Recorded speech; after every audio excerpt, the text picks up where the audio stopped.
The doorbell rang and my stomach lurched. I froze, staring at the mirror, barely recognizing the girl staring back, pink mini dress, heels, nails too long for comfort. "Riley!" Mom's voice snapped me out of it, teasing but sharp. "Carter's here!" My heart slammed against my ribs. This wasn't me. I'm not a girl. Yet here I was, dolled up for a party, all because Carter swore it'd be fun. Fun? I looked convincing, too convincing, and that scared me. What if they believed it? What if I did? Mom ushered us out with a cheerful, "Have fun!"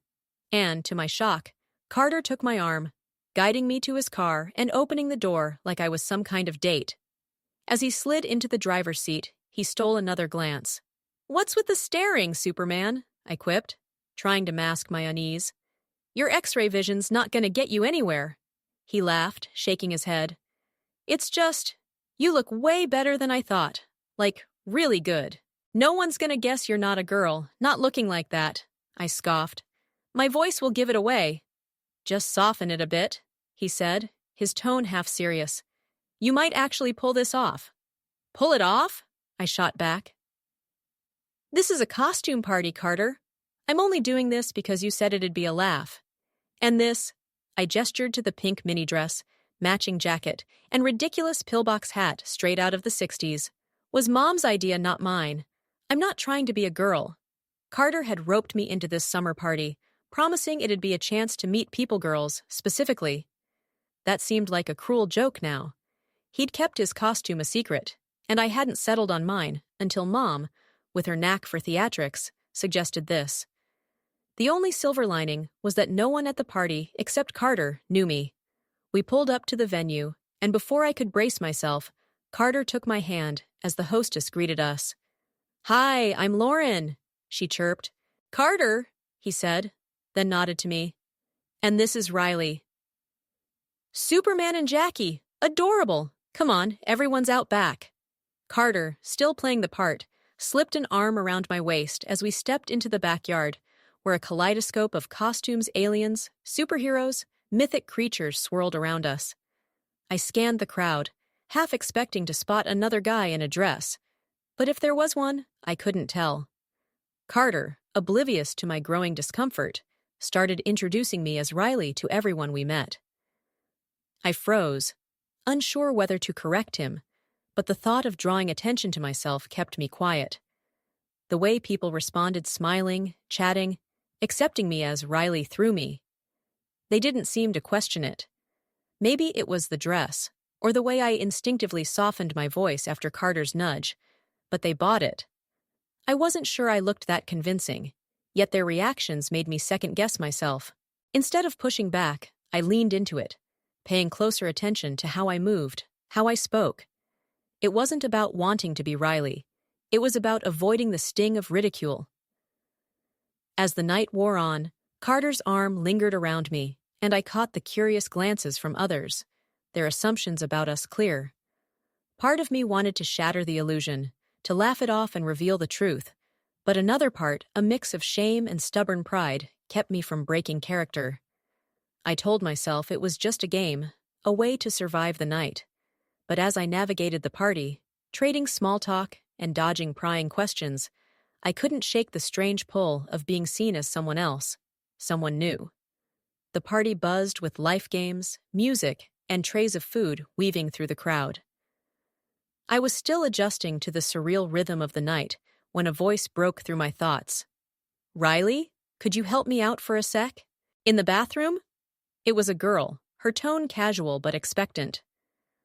Sure," I said, hesitating, "but—" "Great, it's right here." She led me into the small tiled room and turned her back to me. "Can you untie this corset? It's killing me." I didn't have much choice.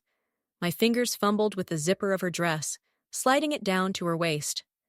She shrugged the fabric off, and I worked at the corset's laces, loosening them as quickly as I could. Before I could step back, she unhooked the front, spun around, and pulled it off entirely. She was, well, let's just say she didn't need the corset's help. But she thought I was a girl, so instead of staring, I fixed my eyes on the floor, ignoring every instinct screaming otherwise. I zipped her dress back up, and we rejoined the party, my heart still racing from the awkward encounter. I needed a drink, something to steady my nerves. I was halfway to the table when Carter appeared, his grin as infuriating as ever. Before I could protest, he swept me into his arms and guided me to the dance floor. I went along, not wanting to make a scene, but his next words set me off.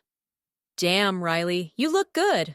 Almost good enough to—" "Carter, seriously?" I hissed, cutting him off. "Remember who I am." "Hard to forget when you look like this," he said, undeterred. "Everyone thinks you're a girl." "Yeah, and that's the problem. That girl I just helped, she had me undo her corset." He smirked. "Bet that was fun." "It would have been if she didn't think I was a girl, too."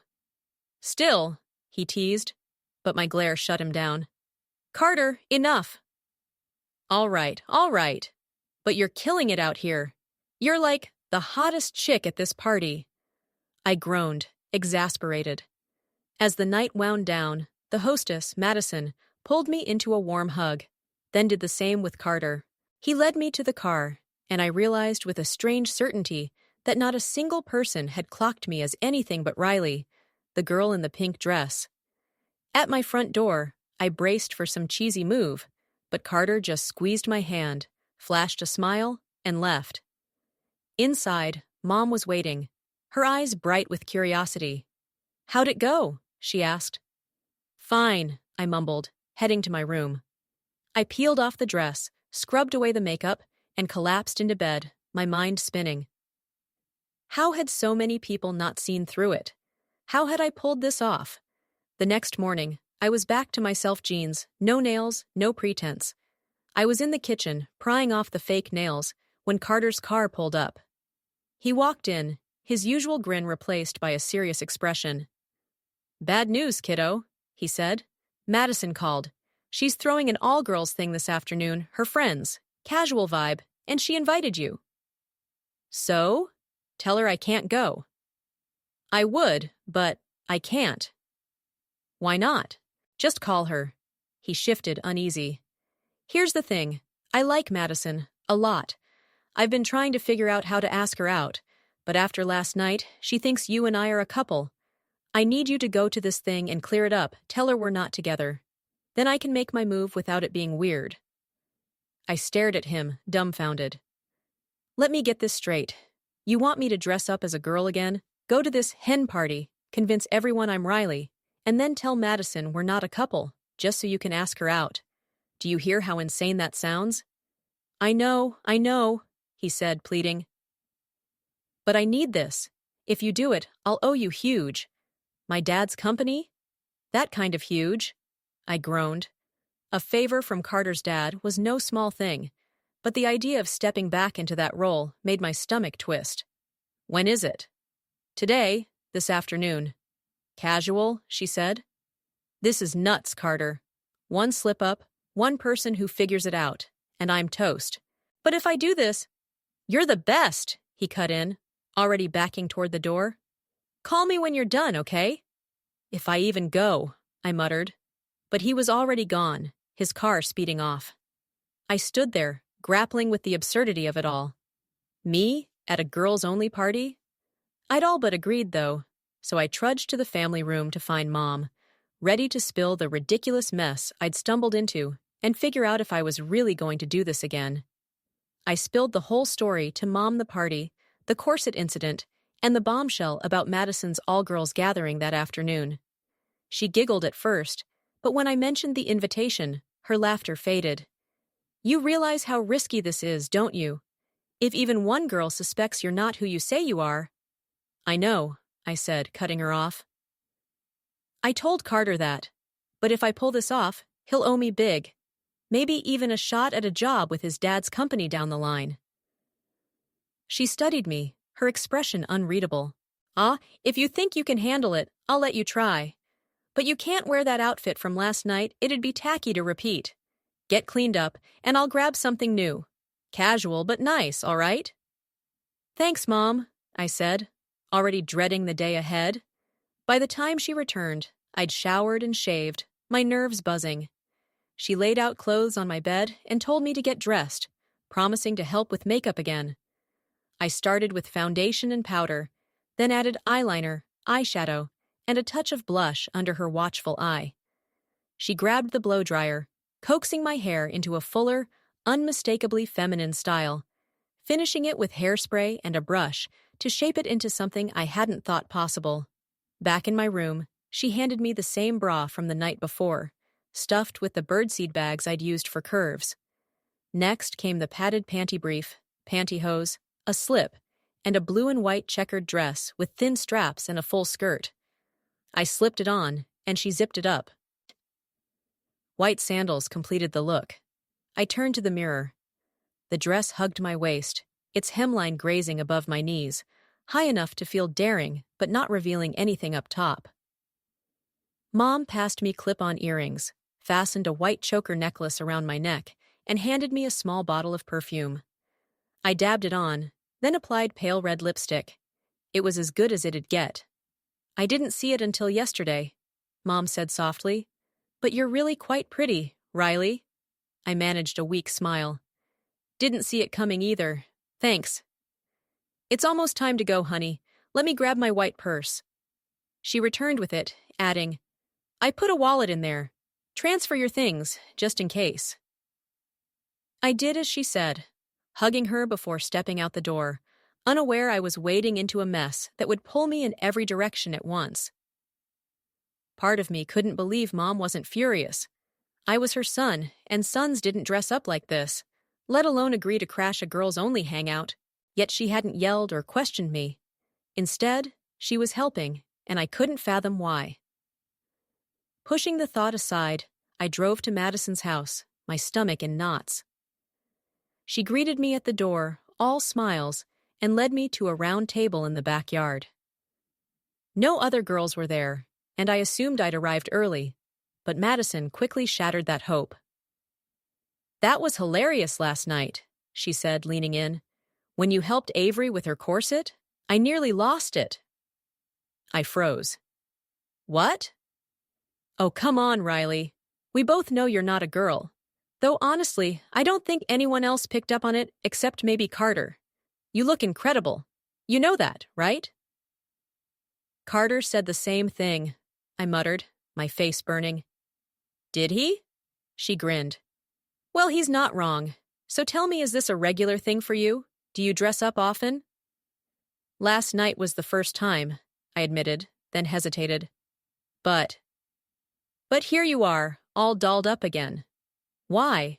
If this isn't your thing, I mean."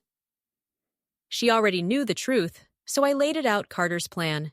His crush on her, how he thought we'd been mistaken for a couple, and his desperate plea for me to clear the air so he could ask her out. As I spoke, I braced for her reaction, wondering how deep this rabbit hole would go.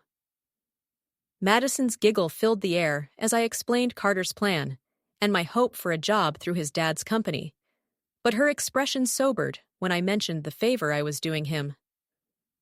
"I already knew Carter's into me," she said, leaning forward. "I'll go out with him, no question. But there's another reason I asked you here. My brother, Ethan, he thinks you're gorgeous, Riley. He was ready to ask you out last night, but he held back because he likes Carter and thought you two were together." I nearly choked. "Madison, I can't do that." "Why not?" she said, unfazed. "Guys are simple.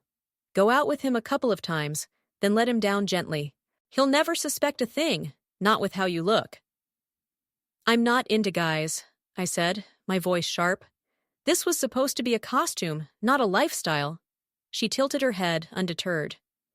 "Maybe, but hear me out. Ethan's shy, not the type to push too far. You're the first girl he's ever shown real interest in. How about this? We double date me and Carter, you and Ethan. Everyone gets what they want, and no one gets hurt." I hesitated. "And after that? You ease Ethan out, no drama, and you're done." "This is insane," I muttered. "Me, on a date with your brother? What if he tries something?" Madison laughed. "You know how guys think, always chasing the prize. But I don't let them get far, and neither do most girls. A hand on the chest, maybe, and that's over clothes. Ethan's not different, so will you do it?" It's nuts, I said, shaking my head. But it works for everyone, she pressed. The guys get their dream date, we get to dress up, and we'll make them take us somewhere nice like Frankie's. What if I don't want to dress up? I shot back. She smirked. Come on, Riley. Not many guys could pull off what you're doing, and even fewer could make it look this good. I'm starting to think you're protesting too much. Let's have fun with it. We'll go shopping, pick out some killer dresses, maybe lingerie, new shoes. And how about the beauty shop? Hair, nails, the works. The guys won't know what hit them. Madison, why go this far? Summer's almost over, then it's back to school. If anyone finds out, I'm done for. No one's going to figure it out, she said, waving off my concern. You saw it last night. The quarterback was all over you, and Avery. Clueless. You're worrying too much. You look amazing. I stared at her, the weight of her words sinking in. One wrong move, one slip, and my reputation would be shredded. A beauty shop trip might thrill her, but it wasn't exactly my idea of fun. And asking Mom to help me get ready for a date? The thought alone made my stomach churn. Yet, Madison had a point. I didn't hate dressing as Riley. It wasn't love, but it wasn't awful either. The idea of a night at Frankie's, with the guys footing the bill, didn't sound half bad. That's when I made my fatal mistake. I nodded. Madison's face lit up. Perfect! I'll set it up for next Saturday and book the beauty shop. Be at my house Friday, we'll find dresses. Oh, and if you're free now, let's hit the mall. We can scope out ideas for the weekend. I followed her lead, a strange sensation settling over me, like I was slipping further into a role I'd never meant to play. As we headed out, I couldn't shake the question, why hadn't I pushed back harder? Madison stood, heading for the door, and I should have stopped her, should have said no, gone home, and shed Riley as fast as possible. But I didn't. Instead, I followed her to the car, and we drove to the mall, the sprawling concourse stretching out before us. I wasn't worried about being clocked. I knew how I looked. So I focused on mirroring Madison her walk, the way she moved her hands, her easy confidence. We ducked into a dress shop first, where she tried on wild, outrageous gowns she'd never wear in public, but clearly loved playing with. I watched, half amused, half dazed by the whirlwind of it all. Then we wandered into a costume jewelry store, the glittering displays pulling me in.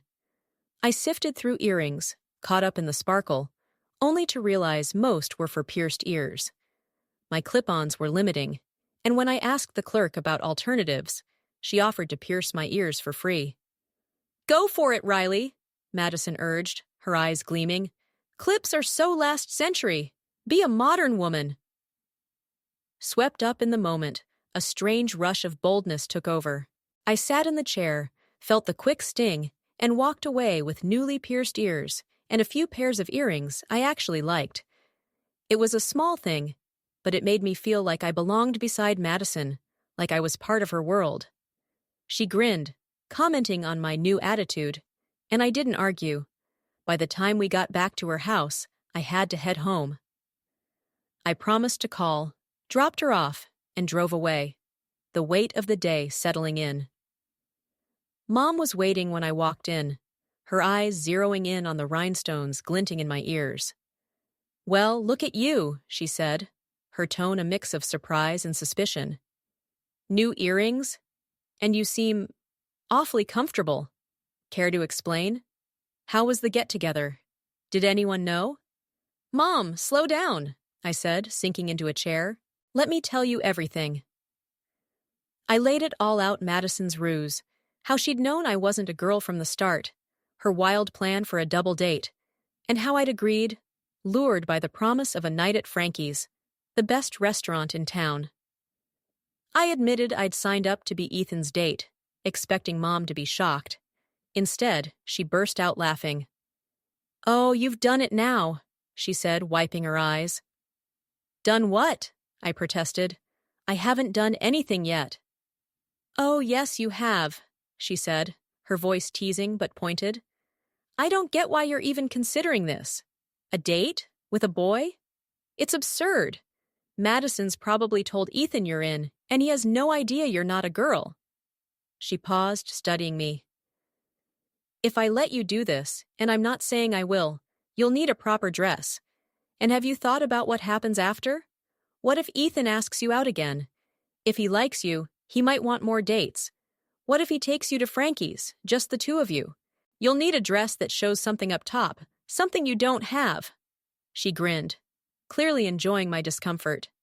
Since you seem pretty comfortable as Riley, we'd better find something better than those birdseed bags you're using.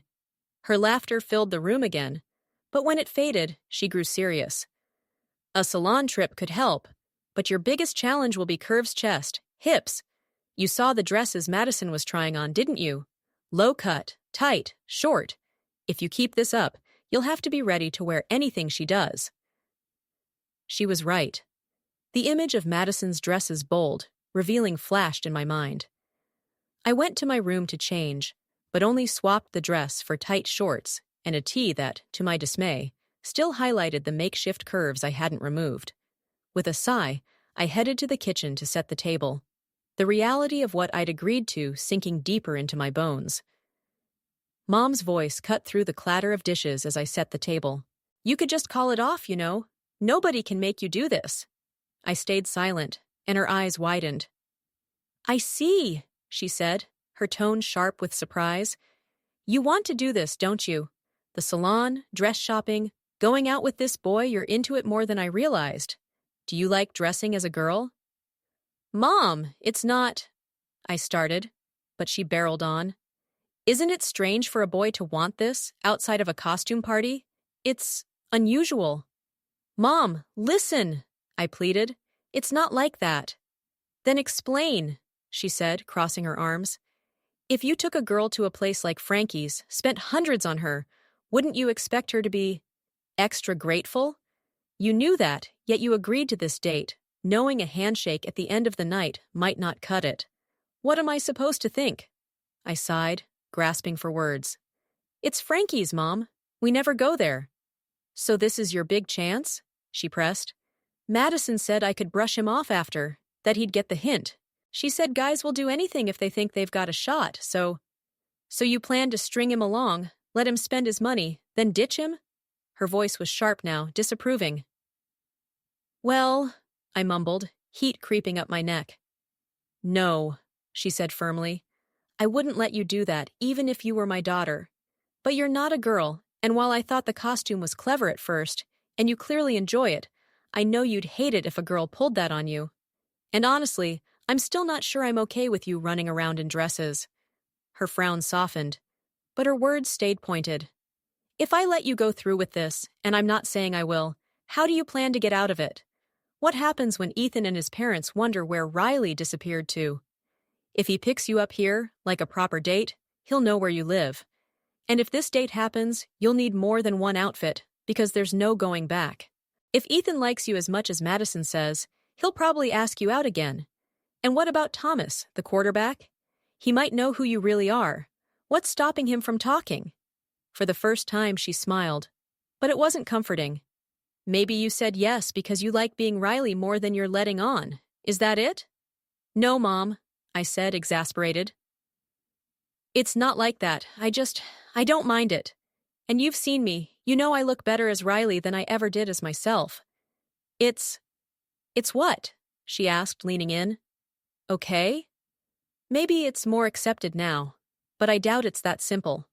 If I let you do this, you'd better go all in, look, act, and feel as feminine as possible, every second, and see it through, whatever that means. Because I'm certain this will get so tangled, you might not know how to get out. She sighed, her resolve softening. Since you seem set on this, I'll go along for now. But I won't let you trick Ethan into spending a fortune at Frankie's just to drop him. That's cruel, and you know it. Maybe start smaller a pizza date, something casual. See how you feel, and I'll see how you handle it. Then we'll talk again. I nodded, the weight of her words settling like a stone. The table was set, but my mind was far from dinner, caught in the dizzying spiral of what I'd just agreed to carry through. Mom's words hung in the air as I stood there, still reeling from our conversation. So, you're letting me go on a date as a girl? I think I will, she said, her tone a mix of resignation and challenge. Maybe this'll teach you something. Being a girl isn't all fun and games, and I'm warning you, something's bound to go wrong. You'd better be ready to handle it. Her words churned in my mind long after she left the room. I knew the risks. Guys weren't supposed to want this, to dress up and play a role like I was. But staring at my reflection, I couldn't deny how much I liked how I looked. It wasn't just the dress or the makeup, it was everything. The way it all came together gave me a freedom I'd never felt before, a social ease I hadn't known I was missing. I'd always had friends, even girls I was close to, but never a girlfriend, never that spark of connection. I was a decent student, showed up to school events, yet I'd always felt out of place, like I didn't quite fit. Now, seeing Riley in the mirror, I thought I might finally understand why. I didn't change that night, not until I crawled into bed, the weight of the day clinging to me. The next morning, I stared at the dress, bra, pantyhose, and accessories strewn across my room, tempted to slip back into them. But I held off, though the fake nails still clung to my fingers as I shuffled to the kitchen to make breakfast. Mom glanced at me, her expression neutral at first. Then she spoke. Call Madison. Tell her you want pizza or something casual instead of Frankie's. After that, we're going shopping a skirt, a top, some flats. I nodded and grabbed the phone, but it was Ethan who picked up, not Madison.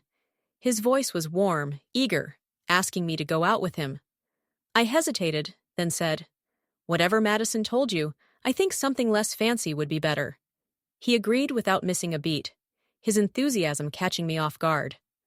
I hung up and headed to the bathroom, my eyes drifting to the clothes and those nails. If I was going shopping for a skirt, why not lean in? I did my makeup lighter this time, practiced and pulled my hair into a ponytail. Slipping on gym shoes, I stepped out of my room, feeling more like Riley than I expected. Mom raised an eyebrow. Well, you've got makeup down, I'll give you that. You've got one fancy dress and that summer one, but a skirt and blouse are next. I'm wondering if that'll be enough. If this date happens and Ethan wants to see you again, we'll be running to stores constantly. Maybe we should get a few skirts, some blouses, jeans, shorts, tops, and shoes, black and white.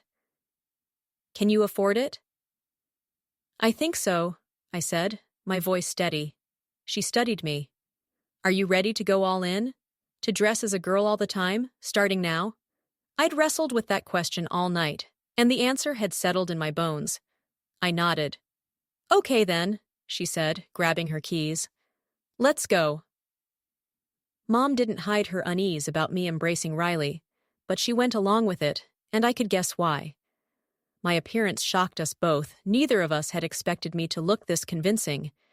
She also seemed to think I needed to learn a lesson, to see that being a girl wasn't the thrill I might imagine. But I suspected the real reason was our shared confusion. I hadn't fought this as hard as I probably should have, hadn't balked like a normal guy might. Maybe I'd always been meant to explore this side of myself and never knew it. Neither of us had answers, but for now, she was letting me find them, one step at a time. As we headed out the door, I felt the pull of Riley stronger than ever, unsure where it would lead but ready to follow. I'd been right when I told Mom I looked better as Riley than I ever had as myself. She never said it outright, but I'd seen it in her eyes. She knew it too. She'd warned me that living as a girl, embracing everything that came with it, wouldn't be all fun. And though I wasn't sure I could keep it up for long, I wanted to try.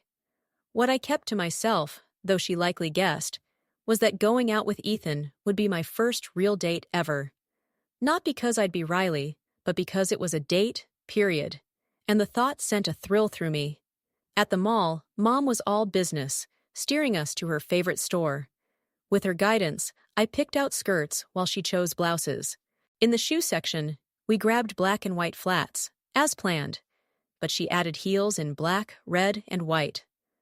On the way out, she stopped at lingerie, insisting I get a pack of panties and another bra. I also snagged a pair of girls' jeans. That was a lot of money, Riley, she said as we left. but you'll probably wear them enough to make it worth it. Maybe, I said, unsure. More than maybe, she countered. You'll wear them out. Mom, I never said, don't, honey. I've been watching you all morning, you and everyone around us. Not one person questioned you. You've been like a kid in a candy store since we got here. Let's grab food and talk about this beauty shop idea. Over lunch, she asked what I knew about salons. I mumbled something about hair, and she laughed, then listed what they really offered: hair, nails, waxing, makeup, and more. If you walk in asking for the works, you'll spend hundreds. You need to pick what you want. Have you thought about it? Hair, obviously, I said. And maybe nails. Salon nails always look so nice, better than these. I wiggled my fingers, still tipped with the fake ones. Salon nails are acrylic, Riley, she said, her tone serious. They're molded to your real nails and glued on tight. They don't come off easily. If you get them, you won't be able to switch back to being a boy anytime soon. Is that what you want? To stay a girl longer? I hesitated, then shrugged. Maybe.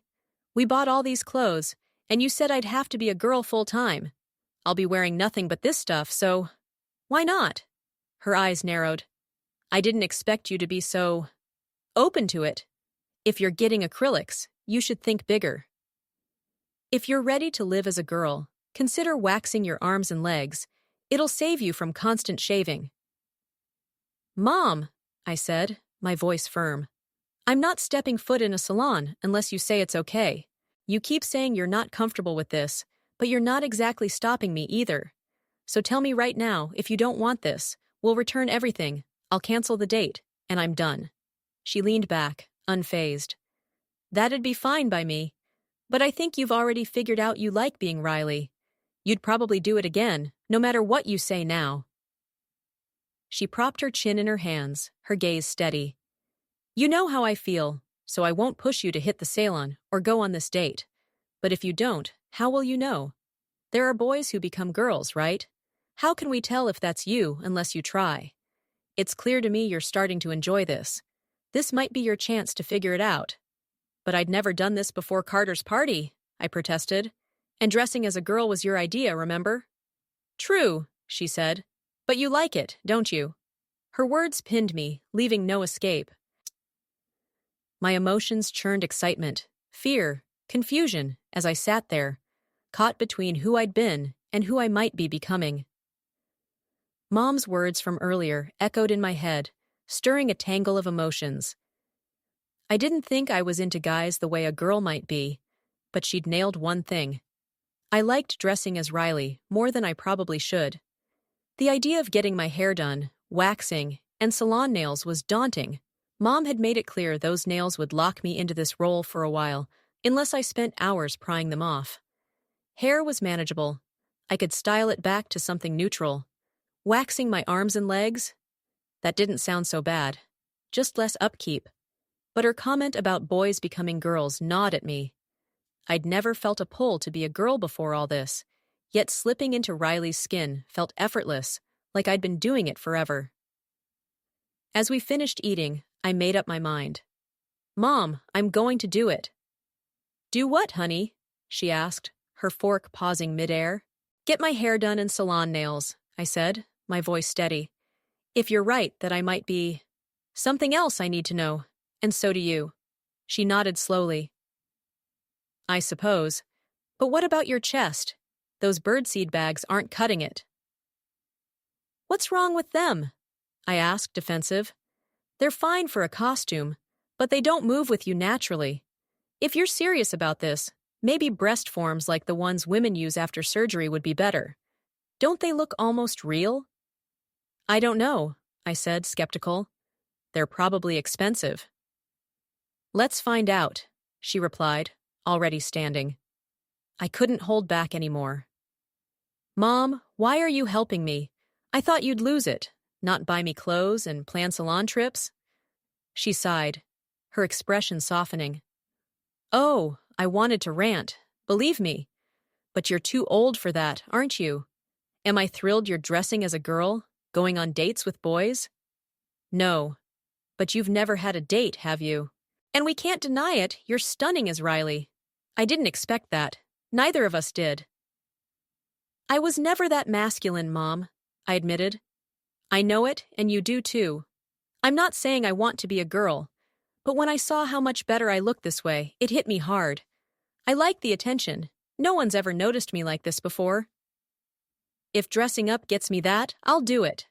I just don't know how we'll handle it, you and me. I'll manage, she said with a wry smile.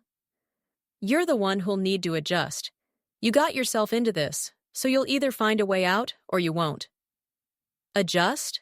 I asked, confused. She smirked. Ever notice the lines at the ladies' room? Guys are in and out. Women? Not so much. Good luck with that. I thought you all just talked or fixed your makeup, I said, half joking. Hardly, she snorted. You'll learn soon enough. Now let's check out those breast forms. We headed to a shop specializing in post-mastectomy products. The woman behind the counter was professional, unfazed when she learned I wasn't a typical customer. She walked us through the options, from budget to premium. If you'll be wearing them daily, she said, our top-of-the-line models are best. They last longer, look natural, and feel real. They're pricier, but worth it. Mom didn't hesitate. We'll take those. I'll cover it. After measuring me, the woman returned with a pair. These are B cups, matching your bra. Let's try them with it on first. I slipped into the fitting room, and after a few tweaks and measurements, she adjusted the forms. Then came the glue, a sharp chemical stench that made my eyes water. She pressed the forms to my chest, securing them tightly, and as I looked in the mirror, the reality of Riley settled deeper, more permanent than ever. The woman at the shop was meticulous, smoothing the edges of the breast forms and blending the seams with a cover stick until they looked seamless against my skin. She handed me my bra, and I slipped it on, feeling the weight of the forms settle heavier than the birdseed bags, but far more natural. Both she and Mom assured me I'd get used to them, and as I moved, I could feel how they shifted with me, responding to every step and turn. Despite the unfamiliar pull on my chest, I felt a quiet confidence wearing them, like they belonged. The woman leaned in, her tone casual. I have a friend who sells items for boys looking to enhance their feminine shape, something that helps with the hips, too. If you're interested. Mom and I exchanged a glance, then took the contact info she offered, tucking it away for later. At home, I couldn't resist stealing a moment alone to inspect my new additions. In front of the mirror, I studied them, realistic, convincing, and undeniably me. I grinned, a mix of disbelief and satisfaction, before slipping back into my clothes. Later, as Mom and I sorted through the day's purchases, Madison dropped by. The three of us grabbed sodas and settled on the patio, the late afternoon air warm and still. Madison's eyes sparkled as she looked me over. You're glowing, Riley, like you just won the lottery. Mom's voice cut in, firm but calm. Madison, we need to talk about what's happening, and I need you to listen closely, okay? Sure, Madison chirped, unfazed. I'm not convinced letting my son dress as a girl is a good idea, Mom began, but I've agreed to let him try it for now. As for this date, she explained her reasoning, emphasizing that she wouldn't let Madison or anyone put me in a position to get hurt. If you're Riley's friend, I expect you to have her back. Can I count on that? Absolutely, Madison said, her tone earnest. I only asked Riley to do this because Ethan wanted to meet her. I'd never push her into anything bad, I already told her that. I'm sure you did, Mom replied. I just needed to be clear about where I stand. I get it, Madison said, then turned to me. I stopped by to see if you wanted to hang out tonight, just us. Mom gave her approval, and Madison and I headed to her place in her car. In her bedroom, door closed, she studied me with a curious squint. Something's different about you, Riley. I can't place it. It's my boobs, I admitted. Got new ones today. That's it, she exclaimed, flopping onto her bed. You're Curvier, more natural. Ethan's losing it waiting for Saturday. I bet he's been daydreaming about you nonstop. It won't get him anywhere, I said, half joking. I'm not. Not what? A girl? Madison laughed, cutting me off. Let's be real. You're gorgeous, way too convincing for some guy just playing dress up. When you showed up at my place, thinking it was a girls' party, you looked as normal as any of us. Then you and your mom went out and bought those? Come on, Riley. You love this. Don't pretend you don't. I'm not sure I trailed off, grappling for words. Love boys? She teased. Get used to it. Ethan's probably just the first of many hearts you'll break. But I don't know if I can do what you do, I said, my voice low. I'm not sure I can kiss a guy. What do I do? She shot back, sitting up. I'm not some floozy, Riley. Guys don't get past first base with me. So what's this thing you think I do that you can't? Kiss, I muttered, feeling foolish. Easy, she said with a shrug. Pucker up, let it happen. If it's nothing, you'll know, right? I guess, I said, but the uncertainty lingered, a knot in my chest, as I wondered what I was truly signing up for. Madison's words hit hard, her confidence unshakable. No buts, Riley. You've got to think like a girl, not just a guy in a dress, not if you want this to work. And I know you do, or you wouldn't have shelled out for those new boobs. Before I could respond, she was already shifting gears, asking if I wanted to meet more of her friends. She grabbed her phone, and within an hour, 5 girls crowded into her living room. I recognized Avery from the party, but the others, Brooklyn, Peyton, Sydney, and Harper, were just familiar faces from school hallways. Madison introduced me, and we migrated to the kitchen, grabbing drinks and settling around the table. Most of the girls wore jeans or shorts. Only Madison and I were in skirts, but no one commented as we sat. Brooklyn leaned in, her eyes curious. Heard you've got a date with Ethan. Saturday, I said, keeping it light. Doubling with Madison and Carter for pizza. I've been after Carter since 4th grade. Brooklyn sighed, deflated. No luck. Use better bait, Peyton teased. Skip the bra? Brooklyn laughed. Like I could leave the house without one. My mom would lose it. Get a push-up bra, I suggested, surprising myself with how easily it slipped out. Or something low-cut, Peyton added. Or one of those new bikinis, Sydney said, giggling. Harper squinted at me. You look familiar, Riley, but not from school, I'd remember. Maybe it's her cousin. Madison jumped in smoothly. They look alike. Riley's staying at his place this summer while he's away. And she snags Ethan without even trying, Sydney said, nudging Brooklyn. You never had a shot, Brooklyn, Peyton teased. No boobs. I've got a fine ass, though, Brooklyn shot back. So do I, Sydney groaned, and it's gotten me nowhere. What are we doing tonight? Avery asked, steering the conversation. Everyone exchanged glances, and in unison they chimed. Shopping. Madison set a time for everyone to meet back at her place, and after the girls left, she drove me home. Listening to them talk, comparing themselves, joking about boys had been eye-opening, a glimpse into a world I'd never been part of. At home, I headed to my room, showered, and redid my makeup, feeling more settled in Riley's skin. Before getting dressed, I pulled out a printout I'd found online, instructions on using tape to create a more feminine silhouette down below. Sitting on my bed, I tried it, fumbling to push things into place, but the tape wouldn't cooperate.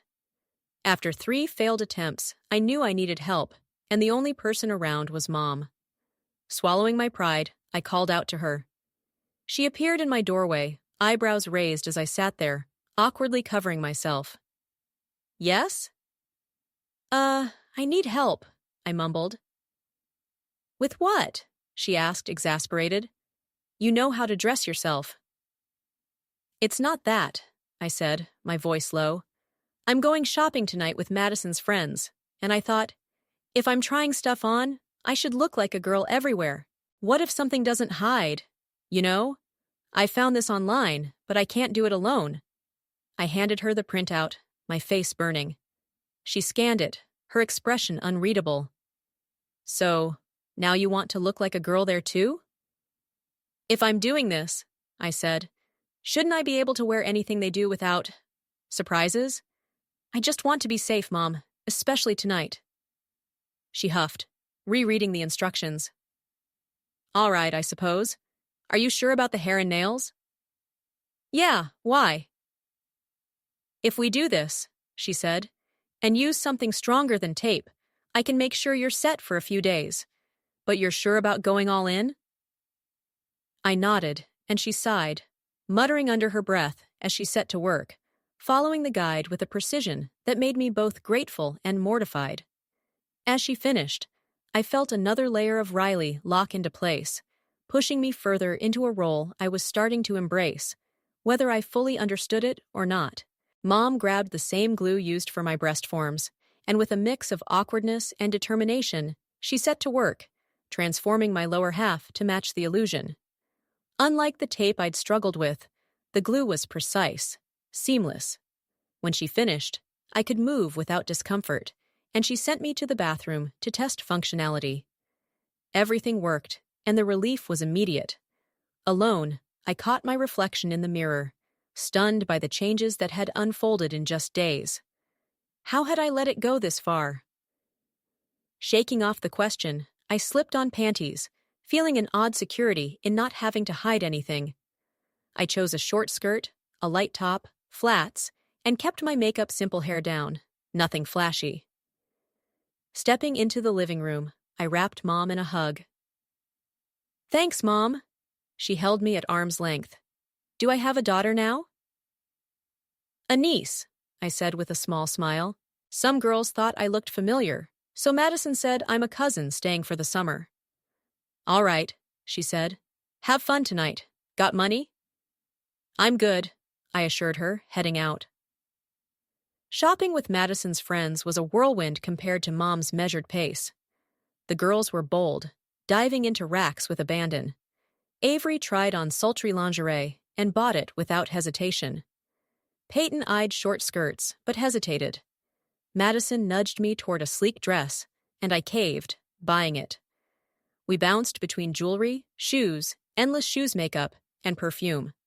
Sydney scored shorts and sneakers. Madison hunted for jeans.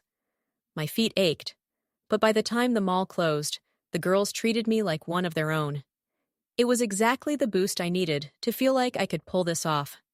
Exhausted, I got home, changed, and crashed into bed, the thrill of the night lingering. The next morning, Mom's voice was calm but resolute. Since you're committed to this, and though I'm still not sure it's right, I've decided you're correct. The only way to know if this is an experiment or something more is for you to go all in, become a girl completely. After you dress, we're going to the address from the mastectomy shop to get you fitted properly. Then, you and I are hitting the salon for the works. I'd rather be there than let Madison talk you into something I don't approve of. I'll cover the costs, but you'll need to stick with it. Deal? Deal, I said, nodding. Good. Let's undo your parts, then get dressed. No makeup, they'll wash it off. The fitting at the specialty shop was mortifying. The man was professional, but I felt exposed as he worked, crafting a prosthetic that erased any trace of my male anatomy. When he was done, my hips were fuller, my silhouette rounder, and he assured us I was fully functional as a girl. Then, casually, he placed a handful of small packets on the counter. These simulate a period, if you want. He added, use the lubricant before any romantic encounter, and no one will know. I take pride in my work, full satisfaction guaranteed. Call if you need me, Riley. I was speechless. Periods? Intimacy? The possibilities overwhelmed me. Mom, smirking slightly, said nothing as we drove to the salon. I thought I'd understood the works after her earlier explanation: hair, nails, maybe waxing. But as we pulled up, I realized I had no idea what I was in for, and the gap between expectation and reality was about to widen. The salon was a gauntlet. They started by stripping me down to my bra and panties, then went to work, waxing every inch of hair from my ankles to my panty line. My arms, hands, and armpits followed, leaving my skin raw and stinging. I thought that was the worst of it, but then came the laser zapping away my faint mustache, chin hairs, and throat stubble. My eyebrows were reshaped into thin, arched lines, and by then, my skin felt like it was screaming. The technician promised a soothing lotion, but it did little to dull the burn. Next, a mud mask was slathered on my face, hardening until it was peeled off with a sound like tearing fabric, taking my patience with it. I was convinced this was no salon, but a torture chamber in disguise. Still draped in the gown they'd given me, I was led to another chair. The technician used a stick and some goo to refine my eyebrows further, sculpting them into delicate arcs. Then came the hair. "Your hair has an auburn tint," she said. "Let's enhance it match your coloring. It'll be stunning." "Sure," I said, too worn out to argue. "How about curls? Trust me, I can make you gorgeous." "Might as well," I muttered, knowing I was too deep to turn back. 2 hours later, I sat at a manicure station. The nail tech removed my fake tips, cleaned my nails, and applied acrylics smooth, feminine, just long enough to look elegant but practical. 4 hours after walking in, I dressed and caught my reflection. I barely recognized myself. My makeup was flawless, my auburn curls framed my face perfectly, my nails gleamed, and my skin was smoother than I'd ever imagined. Even my face felt new, soft and refined. I smiled, a mix of shock and pride swelling inside me. Mom returned to pay, and when she saw me, her jaw dropped. "God, you look simply gorgeous," she said as we left. "I knew you'd look better, but this changes everything." "How?" I asked, curious. "You're not quitting now," she said, her voice certain. "Not after those breast forms, that prosthetic, and this." "I bet you can't." "They did do a good job," I admitted, glancing at my reflection in a shop window. "I'll say," she replied, chuckling. As she drove, I noticed we weren't heading home. "What's up, Mom? You've got that look." "I was thinking," she said, "you've gone too far to stop dressing as a girl anytime soon, and you look incredible. It's time to plan for the future. You'll need a job to afford all this, and to get one, you need proper ID. So, we're getting you a driver's license as Riley Sophia." "A driver's license?" I said, stunned. "I already have one." "This is for your own good," she insisted. At the DMV, Mom signed a form declaring I was her daughter, Riley Sophia. The clerk glanced at me, smiled, and handed me the test. An hour later, I walked out with a license that legally marked me as female. The state saw me as Riley now. Mom let me drive home, her smirk speaking volumes. At the house, she broke the silence. "Now's the time to talk to Carter. You said he owes you. Call him, get him over here, and make him pay up." I nodded, heading to my room. I dialed Carter, asked him to come over, then touched up my lipstick, steeling myself for whatever came next. My new license, and transformed reflection anchoring me in a reality I was only beginning to grasp. I considered slipping into something to flaunt my new curves, but decided against it. Instead, I grabbed a soda from the kitchen and settled in to wait for Carter. When the doorbell rang, I opened it, and his eyes nearly popped out of his head. "Damn!" he exclaimed. "Like it?" I said, grinning. "Got it done this morning." "Wow!" "I'll take that as a yes. Come in, let's sit." We settled in the living room, and I got straight to the point. "I need a job, Carter. You owe me, remember?" "You're gonna work like that?" he asked, gesturing at me. "Why not? Don't I look good enough?" "Hell yes, you look great. It's just—" His voice trailed off as I handed him my new driver's license. He stared at it. "That's you. Is this legit?" "Yup. Mom and I went this morning. Took the test, and voila, I'm officially a girl. Cool, right?" "What are you doing?" he said, his voice a mix of awe and confusion. "You look amazing, but a real license? Does this mean you're becoming a girl?" "I look better this way, and I kind of like it," I admitted. "So, yeah, why not?" "No reason, I guess. It's just wild." You're the one who roped me into this so you could ask Madison out, I pointed out. You must have known I'd be good at it, or maybe that I'd want to. So, about that job with your dad? Yeah, let me call him. He took my license, dialed, and relayed some details. Then he grinned. Dad wants to meet you. If you've got time, I'll take you over now and bring you back later. I told Mom I was leaving, grabbed my purse, and followed Carter to his car. Your dad doesn't know, does he, about me? Nah, just your name. Relax, you'll be fine. When are you and Ethan picking me up? 6. We'll grab food, maybe catch a show. Ethan doesn't know, Carter, I said firmly. And I don't want him or anyone finding out, got it? Of course, he assured me. Carter's dad was polite, but I felt his gaze linger, a strange sensation that left me hyper-aware of myself. Still, he was kind and offered me a clerk job starting Monday. Carter drove me home, reminding me they'd pick me up later. I changed into a dress, nerves buzzing as I waited for my first date. Right on time, Ethan arrived, all smiles, and escorted me to his car. I noticed Carter and Madison weren't there. Where are they? I asked.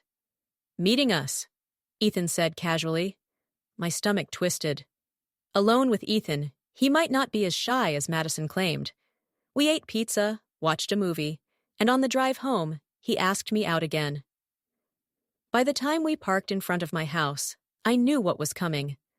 I let him kiss me, a brief, soft moment that felt more surreal than romantic. As I stepped out, I said yes to his next date and hurried inside. Lying in bed that night, my hand brushed the prosthetic at my groin, and doubt crept in. How long could I keep this up? The question lingered, but as I drifted off, a quiet acceptance settled over me, a sense that this was, for now, my truth. The next afternoon, Ethan and I took a short drive, and when I got home, I called Madison. She was her usual bubbly self, prying for details. I shared some but kept the kiss to myself, mentioning only that I'd start work at Carter's dad's company on Monday. The night before my first day, I caught my reflection in the mirror, my face slathered in green from a home facial. Staring at myself, I wondered if I'd lost my mind. The girl looking back was Riley undeniably, but the question of how far I could take her lingered, unanswered, as I prepared to step into the next chapter. I stood there in a flannel nightgown, hair wrapped in rollers, fuzzy blue slippers hugging my feet against the morning chill. Once, I'd teased Mom mercilessly for the same routine, but now I was the one spending hours chasing beauty. She didn't say it, but I could see the giggle she was swallowing. I seem to recall you poking fun at me for this exact look, she said, her grin wide. Yeah, but now... I trailed off, caught. Remember what I said about adjusting? She prompted. Yeah? How's it going? I flashed a sheepish grin, words failing me. There was nothing to say. I was living the answer. The next morning, I stepped into work wearing a sharp skirt, blouse, and low heels, ready to tackle the inventory tracking system, filling in for a woman who'd left to have a baby. Each day, being Riley became less a role and more just me. No one at the office suspected a thing. I was simply one of the girls, welcomed without question. I skipped my first year of college, choosing to work and save, my sights set on the medications that would shape my body into the one I'd grown to want, not just need. Ethan and I parted ways, amicably enough. Carter kept my secret, loyal as ever. Madison and I grew closer, our bond tightening until we felt like sisters. Mom started seeing a man who treated her like royalty, and I knew it wouldn't be long before I'd have a new stepdad and be moving into my own place. As I looked around, life wasn't just good, it was mine, fully and unapologetically.